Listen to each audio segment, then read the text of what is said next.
അസ്സലാമു അലൈക്കും വറഹ്മത്തുള്ളാഹി വബറകാതുഹു. അൽഹംദുലില്ലാഹില്ലദി അല്ലമ ബിൽ ഖലം അല്ലമൽ ഇൻസാന മാ ലം യഅലം വസ്സലാത്തു വസ്സലാമു അലാ അഷ്റഫുൽ മുർസലീൻ വഅലാ ആലിഹി വഅസ്ഹാബിഹി അജ്മഈൻ. അഊദു ബില്ലാഹി മിനശ് ശൈത്വാനിർ റജീം. യാ അയ്യുഹല്ലദീന ആമനു തഖുല്ലാഹ ഹഖ്ക തുഖാതിഹി വലാ തമൂതുന്ന ഇല്ലാ വഅൻതും മുസ്ലിമൂൻ. സ്നേഹധരണീയരായ സഹോദരങ്ങളെ, സഹോദരികളെ, സർവ്വലോക രക്ഷിതാവായ അള്ളാഹുവിനെ സൂക്ഷിക്കണേ എന്ന് സംസാരിക്കുന്ന എന്നോടും കേൾക്കുന്ന നിങ്ങളോടും വളരെയധികം സ്നേഹത്തോടുകൂടെ ഓർമ്മപ്പെടുത്തുകയാണ്, ഉപദേശിക്കുകയാണ്. തുടക്കത്തിൽ തന്നെ ക്ഷമ ചോദിച്ചുകൊണ്ട് ആരംഭിക്കുകയാണ്. നമുക്കറിയാം, നമ്മൾ അള്ളാഹുവിൻ്റെ അപാരമായ അനുഗ്രഹത്താൽ വിശുദ്ധ ഖുർആനിൻ്റെ തഫ്സീർ പഠിക്കാൻ വേണ്ടി എല്ലാ ചൊവ്വാഴ്ചകളിലും രാത്രി 8:45 മുതൽ ഒരുമിച്ചിരിക്കാൻ തീരുമാനിച്ചവരാണ്. അള്ളാഹു നമ്മളിൽ നിന്ന് സ്വീകരിക്കുമാറാകട്ടെ. നമ്മുടെ ഒന്നാമത്തെ ക്ലാസ് ചില സാങ്കേതിക പ്രയാസങ്ങൾ നേരിട്ടു. ഒരുപക്ഷെ ആ പ്രയാസങ്ങൾ ക്ലാസ് എടുക്കുന്ന സമയത്ത് ക്ലാസ് എടുക്കുന്ന വ്യക്തി എന്ന നിലയിൽ അറിയാൻ സാധിച്ചിട്ടില്ല. ക്ലാസ്സിന് ശേഷമാണ് ശബ്ദത്തിൻ്റെ പ്രയാസങ്ങളും മറ്റുമൊക്കെ അറിയാൻ സാധിച്ചത്. അപ്പോൾ അതുകൊണ്ട് തന്നെ പ്രയാസം നേരിട്ട എല്ലാവരോടും തുടക്കത്തിൽ തന്നെ ക്ഷമ ചോദിക്കുകയാണ്. ഇൻഷാ അല്ലാഹ് ആ ക്ലാസ് ഒന്നുകൂടെ എടുക്കുകയും അതിൻ്റെ ഓഡിയോ വീഡിയോ ഏറ്റവും നല്ല രീതിയിൽ ക്രമീകരിക്കാനുള്ള പരിശ്രമമാണ് ഇപ്പോൾ നടത്തുന്നത്. പ്രിയപ്പെട്ടവരെ, നമ്മൾ വിശുദ്ധ ഖുർആൻ പഠിക്കാനാണ് തീരുമാനിച്ചിരിക്കുന്നത്. അതുകൊണ്ട് തന്നെ വിശുദ്ധ ഖുർആനിൻ്റെ പഠനം വളരെ പ്രാധാന്യമർഹിക്കുന്ന, വളരെ പ്രത്യേകതയുള്ള ഒന്നാണ് എന്ന് വിശദീകരിക്കേണ്ട ആവശ്യമില്ല. വിശുദ്ധ ഖുർആൻ അള്ളാഹുവിൻ്റെ കലാമാണ്, അള്ളാഹുവിൻ്റെ സംസാരമാണ്. യഥാർത്ഥത്തിൽ അത് കേവലം പാരായണം ചെയ്യാനുള്ള ഒരു ഗ്രന്ഥമല്ല, മറിച്ച് ചിന്തിക്കാനും ജീവിതത്തിൽ പകർത്താനുമാണ് അള്ളാഹു സുബ്ഹാനഹു വ തആല വിശുദ്ധ ഖുർആൻ നമുക്ക് അവതരിപ്പിച്ച് തന്നിട്ടുള്ളത്. അപ്പം അതുകൊണ്ട് തന്നെ വിശുദ്ധ ഖുർആൻ പാരായണം ചെയ്യാൻ മാത്രമുള്ള ഗ്രന്ഥമല്ല എന്ന് പറയുമ്പോൾ അത് ചിന്തിക്കാനുള്ളതാണ്, അത് ജീവിതത്തിൽ പ്രാവർത്തികമാക്കാനുള്ളതാണ് എന്ന് നാം വിശദീകരിക്കുമ്പോൾ എന്താണ് അതുകൊണ്ട് അർത്ഥമാക്കുന്നത്? തഫ്സീർ പഠനം അനിവാര്യമാണ്. വിശുദ്ധ ഖുർആൻ ഓതാൻ പഠിച്ചാൽ പോരാ, വിശുദ്ധ ഖുർആൻ്റെ പാരായണ നിയമങ്ങൾ മാത്രം പഠിച്ചാൽ പോരാ. അതിനല്ല ഖുർആൻ അള്ളാഹു അവതരിപ്പിച്ചത്. ആ ഖുർആനിൽ എന്താണോ അള്ളാഹു പറയുന്നത്, എന്താണോ അള്ളാഹു കൽപ്പിക്കുന്നത്, അത് മനസ്സിലാക്കാൻ നമുക്ക് സാധിക്കണം. അപ്പോഴാണ് നമ്മുടെ ജീവിതത്തിലേക്ക് നമുക്ക് കൊണ്ടുവരാൻ കഴിയുക. അതുകൊണ്ട് തന്നെ നമ്മളിപ്പോൾ ആരംഭിക്കുന്നത്, നമ്മൾ തുടങ്ങുന്നത് വിശുദ്ധ ഖുർആനിൻ്റെ തഫ്സീർ പഠിക്കാനുള്ള ഒരു പഠന ക്ലാസ്സാണ്. തഫ്സീർ പഠനത്തിൻ്റെ ആവശ്യകതയെക്കുറിച്ച് ഖുർആൻ തന്നെ നമ്മളോട് പറയുന്നുണ്ട്. തഫ്സീർ പഠിക്കണമെന്ന് ഖുർആൻ തന്നെ നമ്മളെ പഠിപ്പിക്കുന്നുണ്ട്. അപ്പോൾ അല്ലാഹു സുബ്ഹാനഹു വ തആല വിശുദ്ധ ഖുർആനിലെ സൂറത്തു സ്വാദിലെ 29-ാമത്തെ ആയത്തിൽ അള്ളാഹു പറയുകയാണ്, കിതാബുൻ അൻസൽനാഹു ഇലൈക മുബാറകുൻ ലിയദ്ദബ്ബറു ആയാതിഹി വലിയതദക്കറ ഉലുൽ അൽബാബ്. എന്താണ് അള്ളാഹു പറയുന്നത്? നിനക്ക് നാം അവതരിപ്പിച്ചു തന്ന അനുഗ്രഹീതമായ ഗ്രന്ഥമാണിത്. കിതാബുൻ അൻസൽനാഹു ഇലൈക മുബാറകുൻ, മുബാറക്കായ അനുഗ്രഹീതമായ നിനക്ക് നാം അവതരിപ്പിച്ചെന്ന ഗ്രന്ഥമാണ് ഈ ഗ്രന്ഥം. എന്തിനാണ്? ലിയദ്ദബ്ബറു ആയാതിഹി, തദ്ബീർ നടത്താൻ, അഥവാ ആ ഖുർആനിലെ ആയത്തുകൾ, അള്ളാഹു അവതരിപ്പിച്ച ഖുർആൻ അത് തദബ്ബുർ നടത്താനാണ്, ആലോചിക്കാൻ വേണ്ടി, ഗ്രഹിക്കാൻ വേണ്ടി, മനസ്സിലാക്കാൻ വേണ്ടി, ചിന്തിച്ച് മനസ്സിലാക്കാൻ വേണ്ടിയാണ്. വലിയ തദക്കറ ഉലുൽ അൽബാബ്, ബുദ്ധിമാന്മാർ ഉപദേശം സ്വീകരിക്കാൻ വേണ്ടിയാണ് അള്ളാഹു ഖുർആനിനെ അവതരിപ്പിച്ചത് എന്ന് അള്ളാഹു ഖുർആനിലൂടെ തന്നെ പറയാണ്. അപ്പം നോക്കുന്നെങ്കിൽ അള്ളാഹു അവതരിപ്പിച്ച ഖുർആൻ അതെന്തിനാണ്? ബുദ്ധിയുള്ള ആളുകൾ ആലോചിച്ച് മനസ്സിലാക്കാൻ വേണ്ടി, ഉപദേശം സ്വീകരിക്കാൻ വേണ്ടി, അതേപോലെ തന്നെ ചിന്തിച്ച് മനസ്സിലാക്കാൻ വേണ്ടിയാണ് അള്ളാഹു ഖുർആൻ അവതരിപ്പിച്ചത്. മഹാനായ ഇമാം തൊബരി റഹ്മത്തുള്ളാഹി അലൈഹി അദ്ദേഹം തഫ്സീർ പഠനത്തിൻ്റെ പ്രാധാന്യത്തെക്കുറിച്ച് വിശദീകരിക്കുമ്പോൾ അദ്ദേഹം പറയുന്നുണ്ട്, അജബ്തു ലിമൻ ഖറഅൽ ഖുർആന വലം യഅലം തഅവീലഹു കൈഫ യതലദ്ദദു ബിഖിറാഅതിഹി. വളരെ സുന്ദരമായൊരു പ്രയോഗമാണത്. എന്താ അദ്ദേഹം പറയുന്നത്? അജബ്തു, ഞാൻ അത്ഭുതപ്പെടുകയാണ്, ഞാൻ ആശ്ചര്യപ്പെടുകയാണ്. ലിമൻ ഖറഅൽ ഖുർആന, ഖുർആൻ ഓതുന്ന ഒരാളെക്കുറിച്ച്, ഖുർആൻ പാരായണം ചെയ്യുന്ന ഒരാൾ. എന്നാൽ അയാളുടെ പ്രത്യേകത എന്താ? വലം യഅലം തഅവീലഹു, അയാൾക്ക് അതിൻ്റെ വിശദീകരണം ഒന്നും അറിയില്ല, എന്താണ് ഈ ആയത്തിൽ പറയുന്നത് എന്നൊന്നും അയാൾക്കറിയില്ല. അങ്ങനെയുള്ള ഒരാളെക്കുറിച്ച്, ഖുർആനിൻ്റെ വിവരണം അറിയാത്ത, അതിൻ്റെ വിശദീകരണം അറിയാത്ത ഒരാളെക്കുറിച്ച്, പാരായണം ചെയ്യുന്ന ഒരാളെക്കുറിച്ച് ഞാൻ അത്ഭുതപ്പെടുകയാണ്. എന്നാൽ അദ്ദേഹത്തിൻ്റെ വാചകം കൈഫ യതലദ്ദദു ബിഖിറാഅതിഹി, എങ്ങനെയാണ് അതിൻ്റെ പാരായണത്തിൽ ആസ്വാദനം കണ്ടെത്താൻ അയാൾക്ക് കഴിയുന്നത്? ഖുർആനിൻ്റെ ആശയങ്ങൾ മനസ്സിലാക്കി പാരായണം ചെയ്യുമ്പോൾ ലഭിക്കുന്ന ഒരു ലദ്ദത്ത്, ഒരു മാധുര്യമുണ്ട്.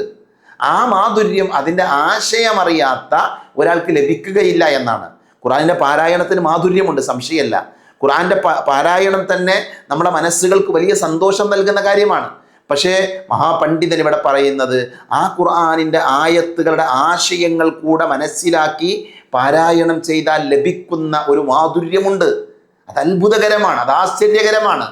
അപ്പം അതറിയാത്ത ആളുകൾക്ക് എന്ത് ചെയ്യാൻ പറ്റുന്നില്ല, ആ ആസ്വാദനം ലഭിക്കുന്നില്ല. തഫ്സീർ അറിയാത്തവർക്ക് അതിൻ്റെ ആസ്വാദനം ലഭിക്കുന്നില്ല എന്നാണ് മഹാനായ ഇമാം ഖുർത്തുബി റഹ്മത്തുള്ളാഹി അലൈഹി രേഖപ്പെടുത്തിയത്. ഇമാം ഖുർത്തുബി റഹ്മത്തുള്ളാഹി അലൈഹി പറയുന്നുണ്ട്, ഫൽ മുഫസ്സിറു യുഅബ്ബിറു അൻ മുറാദില്ലാഹി തആല. അദ്ദേഹം തൻ്റെ തഫ്സീറിൻ്റെ ആമുഖത്തിൽ അദ്ദേഹം രേഖപ്പെടുത്തിയ കാര്യമാണ്. എന്താണ് അദ്ദേഹം പറയുന്നത്? തീർച്ചയായും ഒരു മുഫസ്സിർ, ഒരു വ്യാഖ്യാതാവ് അള്ളാഹു തൻ്റെ വചനങ്ങളിലൂടെ എന്ത് ഉദ്ദേശിച്ചോ അത് വിവരിച്ച് നൽകുകയാണ് ചെയ്യുന്നത്. തഫ്സീറിൻ്റെ ദൗത്യം എന്താണ്? തഫ്സീറുകൾ നിർവഹിക്കുന്ന ദൗത്യമാണ് അദ്ദേഹം വിശദീകരിക്കുന്നത്. അള്ളാഹു ഒരു ആയത്തിറക്കി, ആ ആയത്തിലൂടെ എന്താണ് അള്ളാഹു പറയുന്നത് അത് നബി സല്ലല്ലാഹു അലൈഹി വസല്ലമയോട് വിശദീകരിച്ചിട്ടുണ്ട്. പ്രവാചകന്റെ സ്വഹാബികൾ മനസ്സിലാക്കിയത് എങ്ങനെയാണ്? അത് ചരിത്രത്തിൻ്റെ ഗ്രന്ഥങ്ങൾ, ചരിത്രത്തിൽ രേഖപ്പെട്ട് കിടക്കുന്ന കാര്യമാണ്. അപ്പം അത് ക്രമീകരിച്ച്, അത് ക്രോഡീകരിച്ച് റബ്ബ് പറഞ്ഞ ഒരായത്തിനെ വിശദീകരിച്ച് നൽകുകയാണ് മുഫസ്സിറുകളായ ആളുകൾ ചെയ്യുന്നത് എന്ന് മഹാനായ ഇമാം ഖുർത്തുബി റഹ്മത്തുള്ളാഹി അലൈഹി രേഖപ്പെടുത്തിയത് കാണാൻ സാധിക്കും. ഞാനീ പറയുന്നത്, നമ്മളിന്നൊരു ക്ലാസ് തുടങ്ങണം. വിശുദ്ധ ഖുർആനിലെ 23-ാമത്തെ അധ്യായം സൂറത്തുൽ മുഅ്മിനൂൻ, അതിൻ്റെ തഫ്സീർ പഠനമാണ് നമ്മൾ ആരംഭിക്കുന്നത്. ഈ പഠനത്തിന് പ്രാധാന്യമുണ്ട്, ഈ പഠനം ഗൗരവമുള്ളതാണ്, ഈ പഠനം നമുക്ക് ആവശ്യമുള്ളതാണ് എന്ന് ഓർമ്മപ്പെടുത്താനാണ് ഈ ഒരു ആമുഖം ഞാൻ എൻ്റെ സഹോദരങ്ങളുടെ സഹോദരികളുടെ ശ്രദ്ധയിലേക്ക് കൊണ്ടുവന്നത്. പ്രിയപ്പെട്ടവരെ, സലഫുകളായ ആളുകളുടെ ചരിത്രം വായിക്കുമ്പോൾ അവർ ഖുർആൻ പഠനത്തെ കേവലം മനഃപ്പാഠമാക്കുന്നതിലോ പാരായണം ചെയ്യുന്നതിലോ ഒതുക്കിയില്ല എന്നുള്ളതാണ് അത്ഭുതം. അവർ ഈ രണ്ട് കാര്യത്തിൽ മാത്രം ഒതുക്കിയിട്ടില്ല, മറിച്ച് ഓരോ ആയത്തിൻ്റെയും അർത്ഥവും പശ്ചാത്തലവും അവർ ആഴത്തിൽ പഠിച്ചിരുന്നു. അവർ അങ്ങേയറ്റം പരിശ്രമം നടത്തി അത് പഠിച്ചിരുന്നു എന്ന് നമുക്ക് കാണാൻ സാധിക്കും. മഹാനായ അബൂ അബ്ദുറഹ്മാൻ അസ്സുലമി റഹിമഹുല്ല പറയുന്നുണ്ട്, നബി സല്ലല്ലാഹു അലൈഹി വസല്ലമയിൽ നിന്ന് ഖുർആൻ പഠിച്ചിരുന്ന ഉസ്മാൻ ഇബ്നു അഫ്ഫാൻ, അതേപോലെ തന്നെ അബ്ദുല്ലാഹി ഇബ്നു മസ്ഊദ് റളിയല്ലാഹു അൻഹു തുടങ്ങിയവരോട് ഞങ്ങൾ എന്ത് ചെയ്യും, ഞങ്ങൾ അവരോട് പറയും, അവർ നബി സല്ലല്ലാഹു അലൈഹി വസല്ലമയിൽ നിന്ന് ഖുർആൻ പഠിച്ച ആൾക്കാരാണ്. അപ്പോൾ അവരെങ്ങനെയാണ് ഖുർആനിനെ കണ്ടത്, അവരെങ്ങനെയാണ് ഖുർആനെ സ്വീകരിച്ചത്? അവർ ശരിക്കും നബിയിൽ നിന്ന് 10 ആയത്തുകൾ പഠിച്ചാൽ അതിലുള്ള കാര്യങ്ങൾ പ്രവൃത്തി പദത്തിൽ കൊണ്ടുവരുന്നത് വരെ അടുത്ത 10 ആയത്തുകൾ പഠിക്കില്ല എന്നാണ്. അപ്പം അതിൻ്റെ അർത്ഥം എന്താ? ഒരു ആയത്ത് പഠിച്ചാൽ ആ ആയത്തിലുള്ളത് നമ്മുടെ ജീവിതത്തിലേക്ക് കൊണ്ടുവരണം. അതാണ് ഈ അധ്യാപനത്തെ നമുക്ക് വായിക്കാൻ സാധിക്കുന്നത്. അദ്ദേഹം പറയുന്നത്, തഅല്ലംനൽ ഖുർആന വൽ ഇൽമ വൽ അമല ജമീഅ. ഞങ്ങൾ ഖുർആനും അറിവും പ്രവൃത്തിയും ഒരേ സമയത്താണ് പഠിച്ചിരുന്നത്. തഅല്ലംനൽ ഖുർആന വൽ ഇൽമ വൽ അമല ജമീഅ, ഒരേ സമയത്ത് അതിൻ്റെ അറിവും നേടും, അത് പ്രവൃത്തി പദത്തിലേക്ക് കൊണ്ടുവരും ചെയ്യും. അപ്പോൾ എൻ്റെ പ്രിയപ്പെട്ട പഠിതാക്കളോട് ഓർമ്മപ്പെടുത്താനാണ്, നമ്മൾ തഫ്സീർ പഠിക്കുകയാണ്. അപ്പോൾ തഫ്സീർ പഠിക്കുമ്പോൾ നമ്മൾ ശ്രദ്ധിക്കേണ്ടത് എന്താ? നമ്മൾ പഠിക്കാൻ പോകുന്ന ആയത്തുകൾ, ആ ആയത്തുകൾ നമ്മൾ പഠിക്കുമ്പോൾ അതോടൊപ്പം തന്നെ അത് പ്രവൃത്തി പദത്തിലേക്ക് കൂടെ കൊണ്ടുവരാൻ നമുക്ക് സാധിക്കണം, നമ്മുടെ ജീവിതത്തിൽ പ്രാവർത്തികമാക്കാൻ നമുക്ക് സാധിക്കണം. അതാണ് അള്ളാഹു പറയുന്നത്, നിങ്ങൾ ഈ ഖുർആൻ പാരായണം ചെയ്യുന്നത് എന്തിനു വേണ്ടിയാണ്? ഉത്ബുദ്ധരാകാൻ വേണ്ടിയാണ്, ചിന്തിച്ച് മനസ്സിലാക്കാൻ വേണ്ടിയാണ്. ഖുർആൻ എന്ന് പറഞ്ഞാൽ അള്ളാഹുവിൻ്റെ കലാമാണ്. അത് അള്ളാഹു നമുക്ക് അവതരിപ്പിച്ച് തന്ന ഒരു ജീവിത പദ്ധതിയാണ്, ജീവിക്കാനുള്ള മാർഗരേഖയാണ് ഖുർആൻ. അതുകൊണ്ട് തന്നെ അത് ജീവിതത്തിൽ ഉണ്ടാകണം. മുജാഹിദ് ബിൻ ജബർ റഹ്മത്തുള്ളാഹി അലൈഹി പറയുന്നുണ്ട്, താബിയുകളിൽ പ്രമുഖനാണ് അദ്ദേഹം ഇബ്നു അബ്ബാസ് റളിയല്ലാഹു അൻഹുവിൽ നിന്ന് ഖുർആൻ പഠിച്ച രീതി അദ്ദേഹം വിശദീകരിക്കുന്നുണ്ട്. അദ്ദേഹം പറയുന്നത്, ഞാൻ ഇബ്നു അബ്ബാസ് റളിയല്ലാഹു അൻഹുവിന് മുന്നിൽ 3 വട്ടം ഖുർആൻ പൂർണ്ണമായി ഓതി കേൾപ്പിച്ചു. 3 തവണ ഓരോ ആയത്തിലും ഞാൻ അദ്ദേഹത്തെ തടഞ്ഞു നിർത്തുകയും എന്നിട്ട് ഞാൻ അദ്ദേഹത്തോട് പറയും, ഉഖിഫു ഇൻദ കുല്ലി ആയാത്തിൻ അസ്അലുഹു ഫീമാ നസലത് വകൈഫ കാനത്. ഞാൻ ഓരോ ആയത്ത് ഓതുമ്പോഴും അവിടെ തടഞ്ഞു നിർത്തി അദ്ദേഹത്തോട് ചോദിക്കും, ഈ ആയത്ത് എന്തിനെ കുറിച്ചാ, ഇത് പിന്നെ എന്തിനാണ് ഇത് അവതരിച്ചത്, അതിൻ്റെ വ്യാഖ്യാനം എന്താണ് എന്ന് ചോദിച്ചറിയാതെ ഞാൻ മുന്നോട്ട് പോയിട്ടില്ല. അങ്ങനെയാണ് മുൻഗാമികളായ ആളുകൾ തഫ്സീറുകളെ സമീപിച്ചത്. അവരോരോ ആയത്തും ഇതെന്തിനാണ് ഇറങ്ങിയത്, എന്താണ് ഇതുകൊണ്ട് അർത്ഥമാക്കുന്നത്, ഇതിൻ്റെ പശ്ചാത്തലം എന്താണ്, അതൊക്കെ പഠിച്ചുകൊണ്ടാണ് സലഫുകളായ ആളുകൾ ഇന്നലകളിൽ ജീവിച്ചത് എന്ന് നമുക്ക് കാണാൻ സാധിക്കും. അപ്പം ഞാൻ ഇതുവരെ പറഞ്ഞത്, നമ്മൾ വിശുദ്ധ ഖുർആനിൻ്റെ തഫ്സീർ പഠിക്കുന്നത് അനിവാര്യമാണ്, ആവശ്യകതയാണ്, അത് ഒഴിവാക്കാൻ പറ്റില്ല. അതിന് സലഫുകളുടെ ഏതാനും മാർഗങ്ങളും ഉപദേശങ്ങളും നമ്മൾ കേട്ട് കഴിഞ്ഞു. സഹോദരങ്ങളെ, അതോടൊപ്പം തന്നെ തഫ്സീർ പഠനത്തിൻ്റെ പ്രായോഗികമായ ഗുണങ്ങളുണ്ട്, അതുകൂടെ നമ്മൾ മനസ്സിലാക്കണം. നമ്മളൊരു പുതിയ അധ്യായം ആരംഭിക്കുമ്പോൾ തഫ്സീർ പഠനം കൊണ്ട് ലഭിക്കുന്ന പ്രായോഗികമായ ഗുണങ്ങൾ ഒന്നെന്താ അറിയോ? ഒന്ന്, തഫ്സീർ പഠിക്കുമ്പോൾ നമ്മുടെ അഖീദ ശരിയാകും. നമ്മൾ ശരിയായ വിശ്വാസം പഠിക്കാനാണ് ഖുർആൻ തഫ്സീർ പഠിക്കുന്നത്. അള്ളാഹു ഖുർആൻ അവതരിപ്പിച്ചത് എന്തിനാ? അള്ളാഹു ഖുർആൻ അവതരിപ്പിച്ചത് അഖീദ പഠിപ്പിക്കാനാണ്. ഏറ്റവും പ്രാധാന്യത്തോടുകൂടി അഖീദ പഠിപ്പിക്കാനാണ്, നമ്മുടെ വിശ്വാസം ശരിയാക്കാനാണ്. ബഹുദൈവ വിശ്വാസികളായ വികലമായ വിശ്വാസങ്ങളുമായി നടന്ന ഒരു സമൂഹത്തിൻ്റെ ഇടയിലേക്ക് മുഹമ്മദ് നബി സല്ലല്ലാഹു അലൈഹി വസല്ലം വരുന്നു. നബി അവരെ സംസ്കരിക്കണം എങ്ങനെയാ?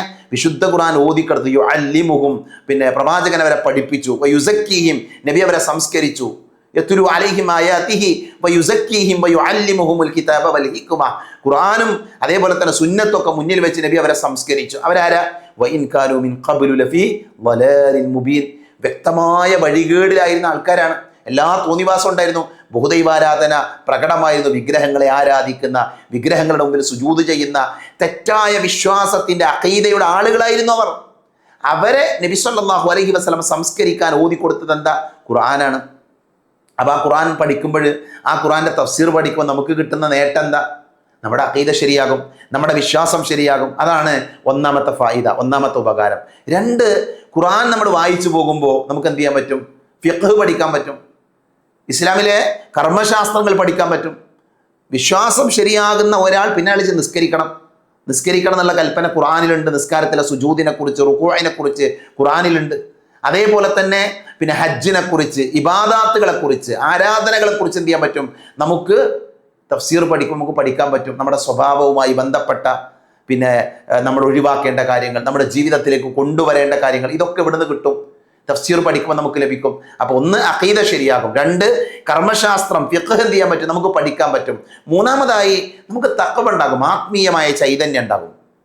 ഖുർആനിലെ സന്തോഷ വാർത്തകൾ, ഖുർആനിലെ താക്കീതുകൾ, ഇതൊക്കെ മനസ്സിലാക്കുമ്പോൾ നമുക്ക് ഭക്തി ലഭിക്കും. ഖുർആനിൽ ഒരുപാട് ചരിത്രങ്ങളുണ്ട്, അല്ലെ? ഖുർആനിൽ ഒരുപാട് ഖസസുകൾ, കഥകളുണ്ട്. ഖുർആനിൽ ഒരുപാട് ഉത്ബോധനങ്ങളുണ്ട്. ഖുർആനിൽ ഒരുപാട് പിന്നെ ബഷാറാത്തുകൾ, സന്തോഷ വാർത്തകളുണ്ട്. അതേപോലെ തന്നെ താക്കീതുകളുണ്ട്. ഇതൊക്കെ വായിക്കുന്ന, ഇതൊക്കെ പഠിക്കുന്ന ഒരാളെ സംബന്ധിച്ചിടത്തോളം ഈമാനികമായ ഒരു ഉണർവ് ആർക്ക് ലഭിക്കും? തഫ്സീർ പഠിക്കുന്ന ആൾക്ക് ലഭിക്കും. അത് തഫ്സീർ പഠനത്തിൻ്റെ നേട്ടമാണ്. നാലാമത്തെ കാര്യം എന്താ അറിയോ? പിന്നെ ഖുർആനിനെതിരെ ഉയരുന്ന ഒരുപാട് സംശയങ്ങളുണ്ട്, സന്ദേഹങ്ങളുണ്ട്. ഒരുപാട് പിന്നെ എന്താ പറയുക, ഖുർആനിൽ നിന്ന് ആളുകളെ തെറ്റിപ്പിക്കുന്ന പല ഡൗട്ടുകളും, പല പിന്നെ സംശയങ്ങൾ ആളുകൾ ഉണ്ടാക്കുന്നുണ്ട്. എന്നാൽ യഥാർത്ഥത്തിൽ ഖുർആൻ പഠിക്കുന്ന ഒരാൾക്ക് അയാളുടെ സംശയങ്ങളൊക്കെ മാറും. ഇത് അബദ്ധമില്ലാത്ത ഗ്രന്ഥമാണെന്ന് അയാൾക്ക് ബോധ്യപ്പെടും. ഖുർആനിലെ ഒരു ഹർഫിൽ പോലും തെറ്റില്ല, ഒരു വാചകത്തിൽ പോലും തെറ്റില്ല എന്ന് ഖുർആൻ പഠിക്കുന്ന ഒരാൾക്ക് മനസ്സിലാകും. നൂറ്റാണ്ടുകൾക്ക് മുമ്പ് മുഹമ്മദ് നബി സല്ലല്ലാഹു അലൈഹി വസല്ലം അല്ലാഹു അവതരിപ്പിച്ചു കൊടുത്ത ഖുർആൻ അത് ദൈവീകമാണ് എന്നെന്ത് ചെയ്യും? അയാൾക്ക് ബോധ്യമാകും. എല്ലാ ആളുകളുടെയും വിമർശനങ്ങൾക്കുള്ള മറുപടി എവിടെ ഉണ്ട്? ഖുർആനിലുണ്ട്, ഖുർആന്റെ വിശദീകരണത്തിലുണ്ട്. അപ്പൊ നോക്കൂ നിങ്ങൾ, നമ്മൾ തഫ്സീർ പഠിക്കുമ്പോൾ അഖീദ ശരിയാകുന്നു, നമ്മുടെ കർമ്മം ഫിഖ് ശരിയാകുന്നു, ഭക്തി ഉണ്ടാകുന്നു. അതോടൊപ്പം തന്നെ നമ്മുടെ ഇഷ്കാലുകൾ, നമ്മുടെ സംശയങ്ങൾ ദൂരീകരിക്കപ്പെടുന്നു. എന്തു വലിയ നേട്ടാണ്! ഞാനിത് പറയാൻ കാരണം, നമ്മൾ ഈ തഫ്സീർ പഠിക്കുന്ന നിസ്സാരമായ ഒരു കാര്യമല്ല, ചെറിയൊരു കാര്യമില്ല. അതുകൊണ്ട് വലിയ ഉണർവ്, വലിയ നേട്ടങ്ങൾ വിശ്വാസികളായ നമ്മളെ കാത്തിരിക്കുന്നുണ്ട് എന്നുള്ളതാണ് ആദ്യം തന്നെ ഓർമ്മപ്പെടുത്താനുള്ളത്. ഇനി നമ്മൾ ആരംഭിക്കുന്ന ക്ലാസ്സുമായി ബന്ധപ്പെട്ട്, ഈ ക്ലാസ്സിൻ്റെ ഒരു ഒന്നാമത്തെ ക്ലാസ് എന്നല്ലേ പറയാനുള്ളത്. ഒന്ന്, നമ്മൾ ഈ ക്ലാസ് ഇത് പ്രവൃത്തി പദത്തിലേക്ക് കൊണ്ടുവരുമ്പോൾ ചില കാര്യങ്ങൾ നമ്മൾ ശ്രദ്ധിക്കണം. ഒന്ന്, സ്വാഭാവികമായി നമ്മുടെ ക്ലാസ് നടക്കുന്ന സമയം രാത്രി 8:45. അപ്പോൾ 8:45 എന്ന് പറഞ്ഞാൽ നമ്മൾ ഭക്ഷണം കഴിക്കാനും അതേപോലെ തന്നെ പിന്നെ മറ്റുള്ള കാര്യങ്ങളൊക്കെ മുഴുകുന്ന സമയമാണ്. അപ്പോൾ അതവിടെ ഇങ്ങനെ ഓണാക്കി വെച്ചിട്ട് നമ്മൾ അടുക്കളയിൽ പണിയെടുക്കുന്ന, പാത്രം കഴുകുന്ന, അതേപോലെ തന്നെ വേറെ ജോലികൾ ചെയ്യുന്ന ഒരവസ്ഥ ഉണ്ടാകരുത്. നമ്മൾ ഇതിനു വേണ്ടി മാറിയിരിക്കണം. ഈ സമയത്ത് എന്ത് ചെയ്യുക? ഞാൻ പറയും 45 മിനിറ്റ് സമയം, ഏറി വന്നാൽ അതിലധികം ക്ലാസ് എടുക്കൂല. 45 എല്ലാ ചൊവ്വാഴ്ചയും അള്ളാഹു തൗഫീഖ് നൽകിയാൽ, പ്രയാസങ്ങളില്ലെങ്കിൽ 8:45 നമ്മുടെ ക്ലാസ് ആരംഭിക്കും. എന്നിട്ട് എന്ത് ചെയ്യും? ഒരു 45 മിനിറ്റ് അഥവാ 9:30 വരെ, അതിൻ്റെ അപ്പുറം നമ്മുടെ ക്ലാസ് പോകൂല. ആ സമയം ഇതിനു വേണ്ടി മാറ്റി വെക്കുക, ഖുർആന്റെ തഫ്സീർ കേൾക്കാൻ വേണ്ടി മാറ്റി വെക്കുക. മനസ്സിലായില്ലേ? എന്നിട്ട് എന്ത് വേണം? നമ്മുടെ ഒരു നോട്ട് പുസ്തകം നമ്മുടെ അടുക്കൽ ഉണ്ടാകണം. ഒരു നോട്ട് പുസ്തകം ഉണ്ടാകണം. നമുക്ക് ഓരോ ക്ലാസ്സിലും കിട്ടുന്ന അറിവുകൾ എന്ത് ചെയ്യുക? എഴുതി വെക്കണം. നമ്മൾ എഴുതി വെക്കണം. എഴുതി പഠിക്കുന്ന ആളുകളായിട്ട് മാറണം. പിന്നെ ഇമാം ഷാഫി റഹ്മത്തുള്ളാഹി അലൈഹിയെ പോലെയുള്ള ആളുകളൊക്കെ പേന ഉപയോഗിക്കുന്നതിൻ്റെ പ്രാധാന്യത്തെക്കുറിച്ച്, അതിൻ്റെ ആവശ്യകതയെക്കുറിച്ചൊക്കെ വളരെ വിശാലമായി സംസാരിച്ചിട്ടുണ്ട്. ഞാൻ അങ്ങോട്ട് പ്രവേശിക്കല്ല. അതുകൊണ്ട് നമുക്കൊരു പേനയും ബുക്കും ഉണ്ടാവണം. ഈ ക്ലാസ്സിലെ പഠിതാക്കൾക്ക് എന്ത് ചെയ്യണം? ഒരു പേനയും പുസ്തകം ഉണ്ടാകണം. അതേപോലെ തന്നെ തഫ്സീർ പഠിച്ച ആയത്തുകൾ അതെന്ത് ചെയ്യുക? മനഃപ്പാടമാക്കുക. നമ്മുടെ സൂറത്തുൽ മുഅ്മിനൂന പഠിക്കുന്നത്, ആ സൂറത്തുൽ മുഅ്മിനിലെ ആയത്തുകൾ ഇങ്ങനെ മനഃപ്പാടമാക്കിയാൽ എന്ത് ചെയ്യാൻ പറ്റും? എന്നിട്ട് നിസ്കാരത്തിൽ ഓതുക. നമ്മൾ രാത്രി നിസ്കരിക്കുമ്പോൾ സുന്നത്ത് നമസ്കാരങ്ങളിലൊക്കെ ഓതിയാൽ ഈ അധ്യായം പഠിച്ചു കഴിയുമ്പോൾ, ഇതിൻ്റെ തഫ്സീറൊക്കെ പഠിച്ചു കഴിയുമ്പോൾ അത് നമുക്ക് ഹൃദ്യസ്ഥമാകണം, അത് മനഃപ്പാടമാകണം. നമുക്ക് ഒരാഴ്ച സമയമുണ്ട്. ഒരു ക്ലാസ്സിൻ്റെ ഇടയിൽ 2 ക്ലാസ്സുകൾക്കിടയിൽ ഒരാഴ്ച സമയമുണ്ട്. ഏറി വന്നാൽ 4, 5, 6 ആയത്തുകൾ, അതിനപ്പുറം നമ്മളൊരു ക്ലാസ്സിൽ എടുക്കാൻ കഴിയില്ല. വളരെ ചെറിയ ചെറിയ ആയത്തുകളുമാണ്. അതുകൊണ്ട് അത് പഠിക്കണം. നിരന്തരം മോദി കേട്ട് പഠിച്ച് അത് ബൈഹാട്ടാക്കുന്ന, മനഃപ്പാടമാക്കുന്ന, നമ്മൾ 35ഓളം ക്ലാസ്സുകളിലായിട്ടാണ് ഈ സൂറത്തുൽ മുഅ്മിനൂൻ നമ്മൾ എടുക്കാൻ പോകുന്നത്. 35ഓളം ക്ലാസ്സുകൾ ഈ ഒരു വർഷം നമ്മൾ ഇതാ പഠിക്കുന്നത്. അപ്പം ഞാൻ പറയുന്നത്, ഈ ഒരു വർഷം കൊണ്ട് എന്ത് ചെയ്യണം? ഈ സൂറത്ത് മനഃപ്പാടാക്കണം. അല്ലാഹു നമുക്ക് അതിനുള്ള തൗഫീക്ക് നൽകുമാറാകട്ടെ. അത് നിരന്തരം ഓതുന്ന, അത് നമസ്കാരത്തിലൊക്കെ ഓതുന്ന ആളുകളായി മാറാൻ വേണ്ടി നമ്മൾ ശ്രദ്ധിക്കണം. അതോടൊപ്പം തന്നെ നമ്മുടെ കുടുംബത്തിൽ നമ്മൾ കൂടെ കൂട്ടണം. മക്കളോടൊക്കെ ഒന്ന് പറ്റിയ ക്ലാസ് കേൾക്കാൻ പറയണം. അവർ പഠനത്തിൻ്റെ മറ്റൊക്കെ തിരക്കിലാണെങ്കിൽ അവരെ ബുദ്ധിമുട്ടിക്കാതെ അവർക്ക് അനുയോജ്യമായൊരു സമയം കണ്ടെത്തി വിശുദ്ധ ഖുർആന്റെ തഫ്സീറുകൾ കേൾക്കുന്ന ആളുകളാക്കി എന്ത് ചെയ്യണം? നമ്മുടെ മക്കളെ നമ്മൾ മാറ്റണം. ഖുർആന്റെ പഠനത്തിന് എന്ത് ചെയ്യണം? അവർക്ക് കൂടെ പ്രേരണ കൊടുക്കണം. നമ്മുടെ പരിചയത്തിലുള്ള കുടുംബാംഗങ്ങൾ, നമുക്കറിയാവുന്ന ആളുകളോടൊക്കെ ക്ലാസ്സിനെ കുറിച്ച് അറിയിക്കണം. എന്നിട്ട് അവരെ കൂടെ ഇതിൽ പങ്കെടുപ്പിക്കുന്ന ഒരു അവസ്ഥ എന്ത് ചെയ്യണം? നമ്മൾ ഉണ്ടാക്കിയെടുക്കണമെന്ന് പ്രത്യേകം ശ്രദ്ധിക്കണം. അപ്പോൾ ഇതാണ് ഒരു ആമുഖമായി ഒരു പഠന ക്ലാസ്സിൻ്റെ തുടക്കം എന്ന നിലയിൽ എൻ്റെ പ്രിയപ്പെട്ടവരോട് ഓർമ്മപ്പെടുത്താനുള്ളത്. ഇനി നമ്മൾ പഠിക്കാൻ പോകുന്ന അധ്യായവുമായി ബന്ധപ്പെട്ട ഏതാനും ചില കാര്യങ്ങൾ കൂടെ പറഞ്ഞ് നമുക്ക് നമ്മുടെ ഇന്നത്തെ ക്ലാസ് അവസാനിപ്പിക്കാം. ഞാൻ പറഞ്ഞു, നമ്മൾ പഠിക്കുന്നത് 23-ാമത്തെ അധ്യായമാണ്. 23-ാമത്തെ അധ്യായം വിശുദ്ധ ഖുർആനിലെ 114 സൂറത്തുകളാണ് ആകെയുള്ളത്. അതിൽ 23-ാമത്തെ അധ്യായമാണ് നമ്മൾ പഠിക്കുന്നത്. ഈ അധ്യായം അത് മക്കിയായ സൂറത്താണ്. അപ്പോൾ അവിടെ മുതൽ തന്നെ നമ്മൾ പഠിച്ചു പോവുകയാണ്. എന്താണ് ഈ മക്കിയായ സൂറത്ത്? എല്ലാവർക്കും അറിയാം, എന്നാലും ചില തുടക്കക്കാരെങ്കിലും ഉണ്ടാകും, അവർക്ക് വേണ്ടി പറയാം. മക്കിയായ സൂറത്ത് എന്ന് പറഞ്ഞാൽ ഖുർആനിലെ ആകെ 114 അധ്യായങ്ങളിൽ വലിയ ഒരു പങ്ക്, ഏകദേശം 86ഓളം സൂറത്തുകൾ മക്കിയായ സൂറത്തുകളാണ്. എന്താണ് അതുകൊണ്ട് അർത്ഥമാക്കുന്നത്? മക്കിയായ സൂറത്തുകൾ എന്ന് പറഞ്ഞാൽ ഇസ്ലാമിൻ്റെ പ്രാരംഭഘട്ടത്തിൽ അവതരിച്ച അധ്യായങ്ങൾ, അങ്ങനെ മനസ്സിലാക്കാം. ഇസ്ലാമിൻ്റെ ആദ്യഘട്ടത്തിൽ അവതരിച്ച അധ്യായങ്ങളാണ് മക്കിയായ സൂറത്തുകൾ. ആ സൂറത്തുകൾ 86 അഭിപ്രായ വ്യത്യാസമുണ്ട്. ചില സൂറത്തുകൾ അത് മക്കിയായ മദനിയാണോ എന്നൊക്കെ വിഷയത്തിൽ അഭിപ്രായ വ്യത്യാസമുണ്ട്. പക്ഷെ നമ്മൾ ആ ഒരു വിഷയം പഠിക്കുമ്പോൾ പറഞ്ഞു പോകേണ്ട കാര്യമാണ്, മക്കിയായ സൂറത്തുകൾ 86 ഉണ്ട്. ഈ സൂറത്തുകളുടെ, മക്കിയായ സൂറത്തുകളുടെ പ്രത്യേകത എന്താ? അതിലെ പ്രധാന പ്രമേയം എന്ന് പറയുന്നത്, അതിൽ പഠിപ്പിക്കുന്ന വിഷയം എന്ന് പറയുന്നത് തൗഹീദായിരിക്കും, അല്ലാഹുവിൻ്റെ ഏകത്വമായിരിക്കും. പരലോക വിശ്വാസം ഉണ്ടാകും, വിചാരണയെക്കുറിച്ച്, സ്വർഗത്തെക്കുറിച്ച്, നരകത്തെക്കുറിച്ച്, മുൻകാല പ്രവാചകന്മാരുടെ ചരിത്രങ്ങൾ, ഈ കാര്യങ്ങളാണ് മഹാഭൂരിപക്ഷവും മക്കിയായ സൂറത്തുകളിൽ പഠിപ്പിക്കപ്പെട്ടിട്ടുള്ളത്. അതാണ് അതിൻ്റെ പ്രമേയം. കാരണം എന്താ? വിശുദ്ധ ഖുർആൻ അവതരിപ്പിക്കപ്പെടുന്നത് മക്കയിലെ മുശ്രിക്കുകളുടെ മുന്നിലേക്കാണ്. ഖുർആനിൻ്റെ ആദ്യത്തെ ഓഡിയൻസ്, ആദ്യത്തെ പ്രഥമ അഭിസംബോധിതർ അവരാണ്. അവരുടെ വിശ്വാസം ശരിയാക്കുക എന്നുള്ളത് ഒന്നാമത്തെ ദൗത്യം. അതുകൊണ്ടാണ് മക്കിയായ സൂറത്തുകളിൽ എന്തു വരുന്നത്? വിശ്വാസപരമായ കാര്യങ്ങൾ ആദ്യം വരുന്നത്. അതേപോലെ തന്നെ അതിൻ്റെ ശൈലി എന്ന് പറയുന്നത്, ഇപ്പം മക്കിയായ സൂറത്തുകൾ എടുത്തു നോക്കിയാൽ അതിൻ്റെ ശൈലി വളരെ ഭംഗിയുള്ളതായിരിക്കും. അതിനർത്ഥം മദനിയായ സൂറത്തുകൾ ഭംഗിയില്ല എന്നല്ല, പക്ഷേ ഇതൊരു പ്രത്യേക പിന്നെ എന്താ പറയുക, അതിൻ്റെ ഘടനയിൽ ഗാംഭീര്യമുള്ള ശക്തമായ ഭാഷാ ശൈലിയായിരിക്കും മക്കിയായ സൂറത്തുകൾക്കുള്ളത്. അതിൽ ആയത്തുകൾ പൊതുവെ വലുപ്പം കുറഞ്ഞതായിരിക്കും, ചെറിയ ചെറിയ ആയത്തുകളായിരിക്കും. മനസ്സിലായി? മക്കിയായ സൂറത്തുകളുടെ പ്രത്യേകതയായി പണ്ഡിതന്മാർ എണ്ണി പഠിപ്പിച്ച കാര്യമാണ്. അതേപോലെ ഈ മക്കിയായ സൂറത്തുകളിലെ അഭിസംബോധന എങ്ങനെയാ? യാ അയ്യുഹന്നാസ്, മനുഷ്യന്മാരെ വിളിച്ചിട്ടായിരിക്കും ഉണ്ടാകുക. ഇപ്പൊ വിശുദ്ധ ഖുർആനിലെ ആദ്യത്തെ കൽപ്പന മനുഷ്യന്മാരെ വിളിക്കുന്ന എവിടെയാ? ഖുർആനിലെ 2-ാം അധ്യായം സൂറത്തുൽ ബഖറ 21-ാമത്തെ ആയത്ത്. യാ അയ്യുഹന്നാസ് ഉഅ്ബുദു റബ്ബക്കുമുല്ലദീ ഖലഖക്കും വല്ലദീന മിൻ ഖബലിക്കും ലഅല്ലക്കും തത്തഖൂൻ. മനുഷ്യരെ, നിങ്ങളെ സൃഷ്ടിച്ച, നിങ്ങൾക്ക് മുമ്പുള്ളവരെ സൃഷ്ടിച്ച പ്രപഞ്ചത്തിന്റെ സൃഷ്ടാവായ പടച്ചതമ്പുരാനെ നിങ്ങൾ ആരാധിക്കണം. നിങ്ങൾക്ക് ഭക്തിയുള്ളവരാകാൻ കഴിയും, സൂക്ഷ്മതയുള്ളവരായേക്കാം. മനുഷ്യന്മാരെ വിളിച്ച പറയേണ്ടത്. അപ്പൊ മക്കിയായ സൂറത്തുകളിലെ പൊതുവെയുള്ള അഭിസംബോധന മനുഷ്യന്മാരോടായിരിക്കും, മനുഷ്യരെ വിളിച്ചു പറയുന്ന കാര്യമായിരിക്കും. അതേപോലെ തന്നെ ഖുർആനിലെ സജദയുടെ ആയത്തുകളുണ്ട്, പാരായണത്തിനിടയിൽ വരുന്ന സജദയുടെ സുജൂദുകൾ നമ്മൾ പറയും അല്ലേ, ഖുർആനിലെ തിലാവത്തിനിടയിൽ വരുന്ന സുജൂദ്. ആ സുജൂദുകളെല്ലാം മക്കിയായ സൂറത്തുകളിലാണ്, അതെല്ലാം മക്കിയായ സൂറത്തുകളിലാണ്. മുൻപ് കഴിഞ്ഞുപോയ സമുദായങ്ങളുടെ നാശങ്ങളെക്കുറിച്ചുള്ള മുന്നറിയിപ്പുകളൊക്കെ ഈ ഭാഗത്ത് അള്ളാഹു പഠിപ്പിക്കുന്ന കാണാൻ പറ്റും.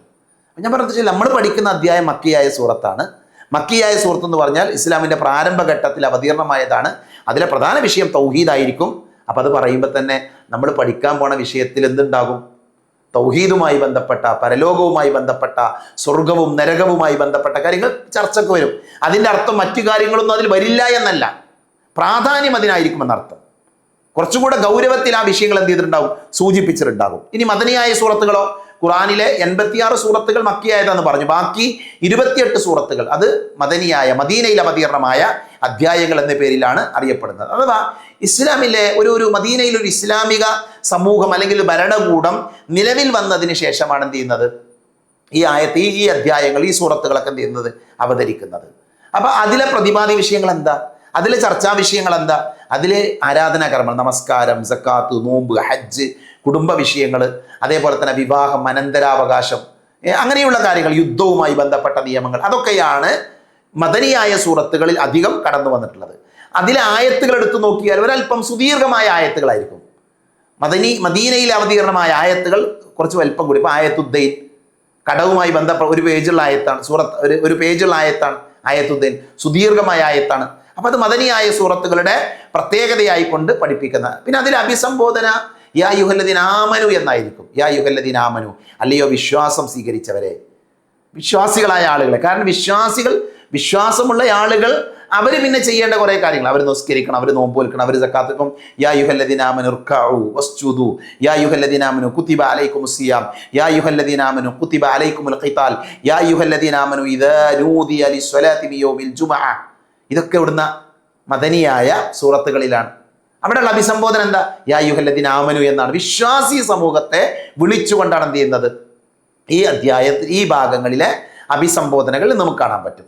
അപ്പോൾ നമ്മൾ പറഞ്ഞു, നമ്മൾ പഠിക്കുന്ന അധ്യായം ഖുർആനിലെ 23-ാമത്തെ അധ്യായമാണ്, മക്കിയായ സൂറത്താണ്. ഈ സൂറത്തിന് വേറെ പേരുകളുണ്ടോ? സൂറത്തുൽ മുഅ്മിനൂൻ, അതിന് വേറെ പേരുകളുണ്ടോ? യഥാർത്ഥത്തിൽ സത്യവിശ്വാസികളുടെ വിജയത്തെക്കുറിച്ചും അവരുടെ ഗുണങ്ങളെക്കുറിച്ചും പ്രതിപാദിക്കുന്ന, പഠിപ്പിക്കുന്ന ഏതാനും ആയത്തുകൾ കൊണ്ടാണ് ഈ സൂറത്ത് തുടങ്ങുന്നത്. അതുകൊണ്ടാണ് ഈ സൂറത്തിന് സൂറത്തുൽ മുഅ്മിനൂൻ എന്ന പേര് വന്നത്, സത്യവിശ്വാസികൾ എന്ന പേര് അതിന് വന്നത്. എന്നാൽ ഇതിന് വേറെയും പേരുകളുണ്ട്. സൂറത്തുൽ മുഅ്മിനൂൻ എന്ന പേര് പല സ്ഥലങ്ങളിലും തഫ്സീറുകളിലും ഹദീസിന്റെ ഗ്രന്ഥങ്ങളൊക്കെ കാണാൻ പറ്റും. ഉദാഹരണത്തിന് പിന്നെ ഇതിലെ ആദ്യത്തെ ആയത്ത് ഖദ് അഫ്ലഹൽ മുഅ്മിനൂൻ, അതിൽ നിന്നാണ് സത്യവിശ്വാസികൾ വിജയിച്ചു, ആ പദത്തിൽ നിന്നാണ് സൂറത്തുൽ മുഅ്മിനൂൻ എന്ന പേര് എന്ത് ചെയ്തിട്ടുള്ളത്? വന്നിട്ടുള്ളത്. ഇതിന്റെ മറ്റൊരു പേരാണ് സൂറത്തു ഖദ് അഫ്ലഹ, ഖദ് അഫ്ലഹൽ മുഅ്മിനൂൻ, അതിന്റെ മറ്റൊരു പേരാണ്. മഹാന്മാരായ സ്വഹാബികളും താബികളും ഈ സൂറത്തിനെ അതിന്റെ തുടക്കത്തിലെ വാക്കുകൾ ഉപയോഗിച്ച് വിളിച്ചിട്ടുണ്ട്. അപ്പൊ സൂറത്തുൽ മുഅ്മിനൂൻ എന്ന പേരുണ്ട്, സൂറത്തു ഖദ് അഫ്ലഹൽ മുഅ്മിനൂൻ എന്ന പേരുണ്ട്. അൻ സഈദ് ഇബ്നു ജുബൈർ ഖാല ഖറഅതു ഇൻദ ഇബ്നു അബ്ബാസ് സൂറത ഖദ് അഫ്ലഹൽ മുഅ്മിനൂൻ. അപ്പൊ ഖദ് അഫ്ലഹൽ മുഅ്മിനൂൻ എന്ന പേരും ഈ സൂറത്തിനുണ്ട്. അതേപോലെ തന്നെ അൽ ഫലാഹ് എന്ന പേരുണ്ട്. അൽ ഫലാഹ്, വിജയം എന്ന അർത്ഥമുള്ള ഈ വാക്കും മുഫസ്സിറുകൾ എടുത്തിട്ടുള്ളത് ഈ സൂറത്തിന്റെ ആദ്യത്തെ പ്രമേയത്തെ അടിസ്ഥാനമാക്കി. അങ്ങനെ സൂറത്തുൽ ഫലാഹ് എന്ന് എന്ത് ചെയ്യുന്നുണ്ട്? ഈ അധ്യായം അറിയപ്പെടുന്നുണ്ട്. മനസ്സിലായില്ലേ? ഇമാം ഖുർത്തുബി റഹ്മത്തുള്ളാഹി അലൈഹി അദ്ദേഹം പറയുന്നത്, ഇതിന്റെ ഈ സൂറത്തിന്റെ മഹത്വമായി പറയുന്നത് ഉൻസില അലയ്യ. പിന്നെ ഇമാം ഖുർത്തുബി അദ്ദേഹത്തിന്റെ തഫ്സീറിൽ കൊണ്ടുവരാൻ മഹാനായ ഉമർ റളിയല്ലാഹു അൻഹു നിവേദനം ചെയ്തൊരു ഹദീസ്, ഉൻസില അലയ്യ അശറു ആയാത്തിൻ മൻ അഖാമഹുന്ന ദഖൽ ജന്ന ثم قرأ قد أفلح المؤمنون حتى ختم 10 ആയാത്തിൻ. എന്താ പറയണത്? ഉമർദാന് പറയാം, എനിക്ക് നബി പറഞ്ഞതായി ഉമർദാന് പഠിപ്പിക്കുക, എനിക്ക് 10 ആയത്തുകൾ അവതരിപ്പിക്കപ്പെട്ടിരിക്കുന്നു, 10 ആയത്തുകൾ. അവ ആര് മുറപ്രകാരം നിർവഹിക്കുന്നുവോ അവൻ സ്വർഗത്തിൽ പ്രവേശിച്ചു. എന്താ വാചകം? നബി പറയണം, എനിക്ക് 10 ആയത്തുകൾ ഇറങ്ങി, ആ 10 ആയത്തുകൾ ക്രമപ്രകാരം ആ ആയത്തിൽ പറയുന്നത് പോലെയൊക്കെ പ്രവർത്തിച്ചാൽ അവൻ എന്ത് ചെയ്തു? അവൻ സ്വർഗത്തിൽ പ്രവേശിച്ചു. എന്നിട്ട് നബി സല്ലല്ലാഹു അലൈഹി വസല്ലം ഓതിയ ആയത്തുകളാണ് ഈ ഖദ് അഫ്ലഹൽ മുഅ്മിനൂൻ എന്ന ആയത്ത് മുതൽ 10 വരെയുള്ള അതിൻ്റെ പുറകിൽ വരുന്ന 10 ആയത്തുകൾ. അപ്പം എന്താ മനസ്സിലായത്? ഈ സൂറത്ത് പഠിച്ചാൽ സ്വർഗത്ത് പോകാനുള്ള വഴി നമുക്ക് കിട്ടും. അതിലെ 10 ആയത്തുകൾ എന്തുണ്ട്? സ്വർഗപ്രവേശനത്തിനുള്ള വഴി അള്ളാഹു നമ്മളെ പഠിപ്പിക്കുന്നുണ്ട് എന്നാണ് നബി സല്ലല്ലാഹു അലൈഹി വസല്ലമ പറയുന്നത്. സാധാരണ ഒരു സൂറത്ത് നമ്മൾ പഠിക്കുമ്പോൾ അതിൻ്റെ സബബുൻ നുസൂൽ, അതിൻ്റെ അവതരണ പശ്ചാത്തലം എന്ത് ചെയ്യാറുണ്ട്? നമ്മൾ പഠിക്കണം. നമ്മൾ പറഞ്ഞു ഈ സൂറത്ത് മക്കയിലാണ്. നബി സല്ലല്ലാഹു അലൈഹി വസല്ലമയുടെ പ്രബോധനത്തിൻ്റെ മധ്യഘട്ടത്തിലാണ് ഈ സൂറത്ത് അവതരിക്കുന്നത്. മുസ്ലിങ്ങൾ കഠിനമായ പീഡനങ്ങൾ അനുഭവിച്ചിരുന്ന ഒരു കാലമാണത്. അപ്പം ആ സമയത്ത് ഇമാം തൗരി പറയുന്നത്, സത്യനിഷേധികൾ പ്രവാചകൻ സല്ലല്ലാഹു അലൈഹി വസല്ലമയെ പരിഹസിക്കുകയും ഖുർആനിനെ തള്ളിക്കളയൊക്കെ ചെയ്തപ്പോൾ സത്യവിശ്വാസികളായ ആളുകൾക്ക് ആശ്വാസം നൽകാനും അവർക്ക് ലഭിക്കാനിരിക്കുന്ന വലിയ വിജയത്തെക്കുറിച്ച് സന്തോഷ വാർത്ത അറിയിക്കാനുമാണ് അള്ളാഹു ഈ അധ്യായം അവതരിപ്പിച്ചത് എന്നാണ് മഹാനായ ഇമാം തുബിരി റഹ്മത്തുള്ളാഹി അലൈഹി രേഖപ്പെടുത്തിയത്. ഇമാം ഖുർത്തുബി റഹ്മത്തുള്ളാഹി അലൈഹി പറഞ്ഞത്, വിശ്വാസികൾക്ക് ആത്മവിശ്വാസം നൽകുന്നതിനൊപ്പം മുൻകാല പ്രവാചകന്മാരെ നിഷേധിച്ചവർക്ക് എന്തു സംഭവിച്ചു എന്ന് ഓർമ്മിപ്പിക്കുന്ന എന്ന് മക്കയിലെ മുശ്രിക്കുകളായ ആളുകളെ ഓർമ്മിപ്പിക്കുക വഴി അവർക്ക് താക്കീത് നൽകാൻ വേണ്ടിയാണ് അള്ളാഹു ഈ സൂറത്ത് അവതരിപ്പിച്ചത് എന്ന് മഹാനായ ഇമാം തൊബിരി റഹ്മത്തുള്ളാഹി അലൈഹി രേഖപ്പെടുത്തിയത് കാണാൻ പറ്റും. അപ്പം അതുകൊണ്ട് തന്നെ ഇതിൻ്റെ അവതരണ പശ്ചാത്തലം ഈ രീതിയിലുള്ള വിശ്വാസികൾക്ക് പ്രതീക്ഷ നൽകുന്ന, അവരെ സന്തോഷിപ്പിക്കുന്ന രീതിയിലാണ് അള്ളാഹു അവതരിപ്പിച്ചത്. അതേപോലെ തന്നെ ഇത് മക്കിയായ സൂറത്തെന്ന് പറഞ്ഞു, അതിൻ്റെ പേരുകൾ നമ്മൾ പറഞ്ഞു. പിന്നെ ഇതിലെ തുടക്കത്തിലെ 10 ആയത്തുകൾ നമുക്ക് സ്വർഗത്തിലേക്ക് വഴി കാണിച്ചു തരുന്ന ആയത്തുകളാണ് എന്ന് നബി സല്ലല്ലാഹു അലൈഹി വസല്ലമ നമ്മളെ പഠിപ്പിച്ചിട്ടുണ്ട്. അതേപോലെ തന്നെ ഈ അധ്യായത്തിലെ 76-ാമത്തെ ആയത്ത്, ആ ആയത്ത് മക്കയിലെ ക്ഷാമവുമായി ബന്ധപ്പെട്ടാണ്. മക്കയിലെ ക്ഷാമവുമായി ഇൻഷാ അല്ലാഹ് ആയത്ത് പഠിക്കുമ്പോൾ നമ്മൾ പറയും. അപ്പം അതിൻ്റെ പശ്ചാത്തലത്തിലാണ് ഈ സൂറത്ത് ഇറങ്ങിയത് എന്നും ചില മുഫസ്സിറുകൾ എന്ത് ചെയ്തിട്ടുണ്ട്? രേഖപ്പെടുത്തി വെച്ചിട്ടുണ്ട്. നമ്മൾ ഇന്ന് ഖുർആനിലെ ആയത്തുകൾ നമ്മൾ പഠിക്കുന്നില്ല. ഇൻഷാ അല്ലാഹ് അടുത്ത ക്ലാസ് മുതലാണ് നമ്മൾ ആയത്തുകൾ തുടങ്ങുന്നത്. അപ്പോൾ ഞാൻ ഇന്നത്തെ ക്ലാസ് ഇവിടെ അവസാനിപ്പിക്കുമ്പോൾ ഞാൻ എൻ്റെ സഹോദരങ്ങളോട് പറയാനുള്ളത്, സ്നേഹത്തോടെ പറയാനുള്ളത്, നമ്മൾ അള്ളാഹിൻ്റെ തൗഫീഖിനാൽ, അള്ളാഹുവിൻ്റെ അപാരമായ അനുഗ്രഹത്താൽ നമ്മൾ തുടർച്ചയായ ഒരു പഠന ക്ലാസ്സിന് നമ്മൾ ആരംഭിക്കുകയാണ്. അപ്പോൾ ഒന്നാമത്തെ കാര്യം, നമ്മളെല്ലാവരും പ്രാർത്ഥിക്കണം. പറയുന്ന ഞാനും കേൾക്കുന്ന നിങ്ങളും പ്രാർത്ഥിക്കണം. ഇത് നിലനിൽക്കണം. അള്ളാഹു നിലനിർത്താനുള്ള തൗഫീഖ് നമുക്ക് നൽകട്ടെ. ആത്മാർത്ഥമായ പ്രാർത്ഥന, നന്നായി പഠിക്കണം. സ്വാഭാവികമായി ഇത് പറയണമെങ്കിൽ പഠിക്കണമല്ലോ.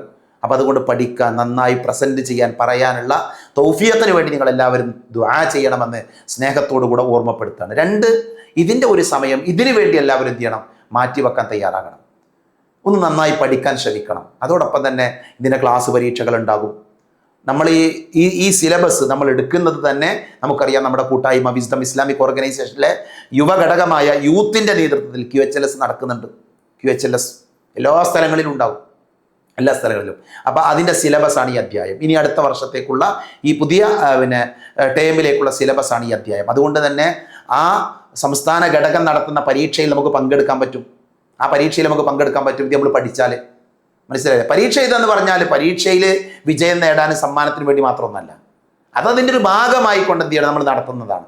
നമ്മൾ ഖുർആൻ പഠിക്കുന്നത്, ഞാൻ ആദ്യം നമ്മുടെ വിശ്വാസം ശരിയാകാൻ, കർമ്മങ്ങൾ ശരിയാകാൻ, ഭക്തി ഉണ്ടാകാൻ, അതേപോലെ നമ്മുടെ സംശയങ്ങൾ തീരാൻ, നമുക്ക് ഈമാനികമായ ഉണർവുണ്ടാകാനാണ് നമ്മൾ ഖുർആൻ്റെ തഫ്സീർ പഠിക്കുന്നത്. അത് നമ്മൾ പ്രത്യേകം മനസ്സിലാവില്ല. പരീക്ഷയിൽ വിജയം നേടാനും റാങ്ക് കിട്ടാനും വേണ്ടിയല്ല. അതൊക്കെ അതിൻ്റെ ഭാഗമായി നടക്കുന്ന കാര്യങ്ങളാണ്. എന്തായാലും നമുക്ക് പരീക്ഷ എഴുതാൻ അവസരം ഉണ്ടാകും. അതോടൊപ്പം തന്നെ നമുക്ക് എന്ത് ചെയ്യാൻ പറ്റും? നമ്മളിപ്പോൾ ഈ ഓൺലൈൻ വഴി ആയതുകൊണ്ട് തന്നെ നമുക്ക് എന്ത് ചെയ്യാൻ പറ്റും? നമുക്ക് ഓരോ സമയങ്ങളിൽ ആവശ്യമായ ഉദാഹരണത്തിന് ഒരു 20 ആയത്ത് കഴിഞ്ഞാൽ നമുക്കൊരു ക്ലാസ് ടെസ്റ്റ് നടത്താം. ഫൈനലി അതിൻ്റെ രൂപം ഫൈനലാക്കിയിട്ടില്ല, നമുക്ക് വേണമെങ്കിൽ നമുക്ക് നടത്താം, പ്രശ്നമൊന്നുമില്ല. ആ രീതിയിൽ നമുക്ക് എന്ത് ചെയ്യാൻ പറ്റും? അല്ലെങ്കിൽ 3 മാസം കൂടുമ്പോൾ നമുക്കൊരു അതുവരെയുള്ള പാഠഭാഗങ്ങൾ ഉൾപ്പെടുത്തി നമുക്ക് പരീക്ഷ നടത്താം. അപ്പോൾ ഇൻഷാ അല്ലാഹ് നമുക്ക് കൂടുതൽ ആലോചിച്ച് കൂടുതൽ ചർച്ചകളൊക്കെ ചെയ്ത് ഏറ്റവും ഭംഗിയായ രീതിയിൽ നമുക്കിത് മുന്നോട്ട് കൊണ്ടുപോകണം. അതിന് വേണ്ടത് 1 പ്രാർത്ഥനയാണ്, 2 പരിശ്രമമാണ്. മൂന്നാമതൊരു കാര്യം പറയാനുള്ളത്, നമ്മൾ ഈ ഓൺലൈൻ ക്ലാസ്സിൽ ഇരിക്കുന്നത് കാരണം നമ്മുടെ നാട്ടിലെ QHLS എന്ത് ചെയ്യരുത്? മുടങ്ങിപ്പോകരുത്. പ്രത്യേകം ശ്രദ്ധിക്കണം. ഞാൻ അടിവരട്ട് പറയുന്നു, നമ്മൾ ഓൺലൈൻ ക്ലാസ് ഉണ്ട് എന്ന് പറഞ്ഞിട്ട് എന്ത് ചെയ്യരുത്? നമ്മുടെ നാട്ടിലുള്ള, നമ്മുടെ യൂണിറ്റിലുള്ള QHLSൻ്റെ ക്ലാസ്സിലേക്ക് നമ്മൾ പോകാതിരിക്കരുത്. നമ്മൾ നേരിട്ട് ആ ക്ലാസ്സിൻ്റെ സദസ്സിൽ പോയി പഠിക്കുന്ന ആളുകളാകണം. പിന്നെ എന്തിനാ നമ്മൾ നടത്തണം? നമ്മളിത് സംഘടിപ്പിക്കുന്നത്, ഞാൻ പറഞ്ഞല്ലോ 2017 മുതൽ ഓൺലൈനിൽ നമ്മൾ ഇങ്ങനത്തെ ക്ലാസ്സുകൾ നടത്താറുണ്ട്. ഞാൻ സൗദി അറേബ്യയിൽ ജോലി ചെയ്തിരുന്ന കാലഘട്ടം മുതൽ, പ്രത്യേകിച്ച് കോവിഡിൻ്റെ ഒക്കെ പശ്ചാത്തലത്തിൽ ആരംഭിച്ച ഒരു സംവിധാനമാണ്. വിദേശ രാജ്യങ്ങളിലും പല സ്ഥലങ്ങളിലും ദീന് പഠിക്കാൻ അവസരം ലഭിക്കാത്ത ആളുകളെ ഉദ്ദേശിച്ച് നമ്മൾ തുടങ്ങിയൊരു സംവിധാനമാണ്. അപ്പോൾ ആ സംവിധാനത്തിൽ ഇപ്രാവശ്യം നമ്മൾ ഈ അധ്യായം കൊണ്ടുവരുമ്പോൾ നേരിട്ട് ക്ലാസ്സിന് പോകാൻ പറ്റാത്ത ആളുകൾക്കൊക്കെ ഇതിൽ ചേരാം, അവർക്കൊക്കെ ഇതിൽ പഠിതാക്കളാകാം. പക്ഷെ അവരെന്ത് ചെയ്യുക, നേരിട്ട് പങ്കെടുക്കാൻ പറ്റുന്ന ആൾക്കാരുണ്ടെങ്കിൽ അവരിതിൽ ചേരുന്നതോടു കൂടെ തന്നെ നമ്മുടെ നാട്ടിലെ QHLS-ന്റെ ക്ലാസ്സുകളിലും പോയിരിക്കണം. നമുക്കറിയാം QHLS-ൽ പൊതുവെ ആൾക്കാർ കുറവാണ്. അപ്പം നമ്മൾ കൂടെ പഠിക്കുന്ന നമ്മൾ കൂടെ അതിൽ നിന്ന് പിറകോട്ട് പോയാൽ എന്ത് ചെയ്യും, അത്തരം സംവിധാനങ്ങളില്ലാതെയാകും. അതുകൊണ്ട് ഈ ഒരു ക്ലാസ്സിൻ്റെ പേരിൽ എന്ത് ചെയ്യരുത്, നമ്മുടെ യൂണിറ്റുകളിലെ QHLS ക്ലാസ് മുടങ്ങാൻ പാടില്ല. അത് വളരെയധികം സ്നേഹത്തോടെ ഞാൻ എൻ്റെ സഹോദരികളെ ഓർമ്മപ്പെടുത്തുകയാണ്. അതാണ് മൂന്നാമതായിക്കൊണ്ട് ഓർമ്മപ്പെടുത്താനുള്ള കാര്യം. നാലാമത്തെ കാര്യം, നമ്മൾ യഥാർത്ഥത്തിൽ ഒരു മുസ്ലിമിൻ്റെ ബാധ്യതയാണ് ഖുർആൻ പഠിക്കുക, അത് പഠിപ്പിക്കുക. ഖൈറുക്കും മൻ തഅല്ലമൽ ഖുർആൻ വഅല്ലമഹു എന്നൊക്കെ നബി പഠിപ്പിച്ചു, നമുക്കറിയാതെ. അപ്പം അതുകൊണ്ട് തന്നെ നമ്മളിതിൻ്റെ പ്രചാരകരാകണം. നമ്മുടെ ചുറ്റുപാടിൽ കുറേ മനുഷ്യന്മാരുണ്ട്, ഈ ക്ലാസ്സുകളൊന്നും കിട്ടാത്ത, അറിയാത്ത കുറേ ആൾക്കാരുണ്ട്, ഒരുപാട് ആൾക്കാരുണ്ട്. ഞാൻ പറയും, ഇതിലെ ക്ലാസ് കേൾക്കുന്ന ഓരോ ആളുകൾക്കും ഇപ്പം ഇതിൽ പങ്കെടുക്കാത്ത നൂറുകണക്കിന് ആൾക്കാരറിയാം. ഇതിൽ ഓരോ ആളുകളെടുത്ത് നോക്കിയാൽ ഏതൊരാൾക്കും ഒരു 50 ആളെ അല്ലെങ്കിൽ 100 ആളെയൊക്കെ പരിചയം ഉണ്ടാകും, ഇത്തരം ക്ലാസ്സുകളൊന്നും ലഭിക്കാത്ത ആളുകൾ.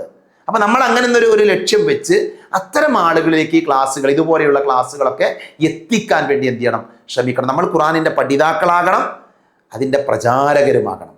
മനസ്സിലായി? അതിൻ്റെ പഠിതാക്കളുമാകണം, അത് മറ്റുള്ള ആളുകൾക്ക് എത്തിക്കുന്ന ആൾക്കാരുമാകണം. അവിടെ നമ്മൾ ശ്രദ്ധിക്കേണ്ട പ്രത്യേകമായൊരു കാര്യം, സലഫുകളായ ആളുകൾ നമ്മളെ ഓർമ്മപ്പെടുത്തിയത്, നീ ആരാകണം, കുൻ ആലിമൻ, നീ ഒരു പണ്ഡിതനാകണം. ഔ മുതഅല്ലിമൻ, അല്ലെങ്കിൽ നീ ഒരു പഠിതാവാകണം. നിനക്ക് പണ്ഡിതനാകാൻ പറ്റുന്നില്ലെങ്കിൽ പഠിതാവാകണം. കുൻ ആലിമൻ ഔ മുതഅല്ലിമൻ ഔ മുസ്തമിയൻ, അല്ലെങ്കിൽ നീ എന്താകണം, നല്ലൊരു ശ്രോതാവാകണം. കുൻ ആലിമൻ ഔ മുതഅല്ലിമൻ ഔ മുസ്തമിയൻ ഔ മുഹിബ്ബൻ, അല്ലെങ്കിൽ അറിവിനെ സ്നേഹിക്കുന്ന ആളാകണം.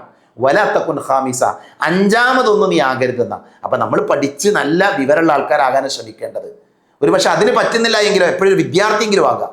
ഇനി അതിന് പറ്റുന്നില്ലെങ്കിലോ നല്ലൊരു ശ്രോതാവാകുക, നല്ലൊരു കേൾവിക്കാരനാകുക.